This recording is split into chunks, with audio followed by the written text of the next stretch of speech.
24,000 উট, প্রায় 40,000 ভেড়া, এত পরিমাণ গনিমত যখন রাসূল সাল্লাল্লাহু আলাইহি ওয়াসাল্লাম পেলেন, তিনি এগুলো বন্টন করতে শুরু করলেন। মক্কার সাহাবাদেরকে দিলেন, আশেপাশের সবাইকে দিলেন। মদিনার যে সাহাবারা, তাদেরকে কিছুই দিলেন না। ফলে ওনাদের মধ্যে ক্ষোভের জন্ম নিল।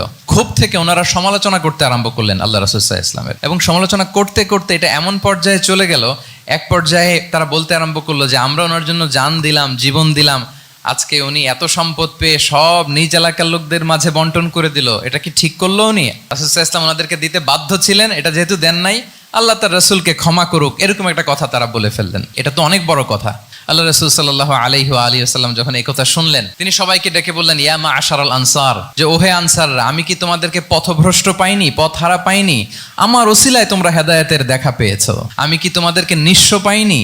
আমার ওসিলায় তোমরা সমৃদ্ধ হয়েছে, সম্পদশালী হয়েছে। আমি কি তোমাদেরকে যুদ্ধরত অবস্থায় পাইনি? তোমরা তো ফাইট করতেছিলে ইচ আদার। আমি যে তোমাদের মধ্যে সম্প্রীতি আর ভালোবাসার মেলবন্ধনে তোমাদেরকে একত্রিত করে দিলাম। আর দুনিয়ার সামান্য কিছু জিনিসের কারণে তোমরা মনে কষ্ট পাচ্ছ, যেটা দিয়ে আমি কিছু মুসলিমদের হৃদয়কে আকৃষ্ট করছিলাম, আর তোমাদেরকে তোমাদের ইসলামের উপরই আমি ছেড়ে দিয়েছি। আমি জানি আমার আনসাররা, তাদের হৃদয়ে যে ইসলাম আছে এটাই তাদের জন্য যথেষ্ট।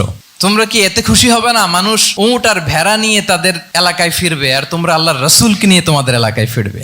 এরকম একটার পর একটা ইমোশনালি রাসূল সাল্লাল্লাহু আলাইহি ওয়াসাল্লাম যখন আনসার সাহাবীদেরকে কাবু করতে লাগলেন, তারা এসেছিল ক্ষোভ নিয়ে, অসন্তোষ নিয়ে, পরে সবাই কান্না করে রাসূল সাল্লাল্লাহু আলাইহি ওয়াসাল্লামের কাছে ক্ষমা চেয়ে সেই মজলিস থেকে উঠতে বাধ্য হয়েছে।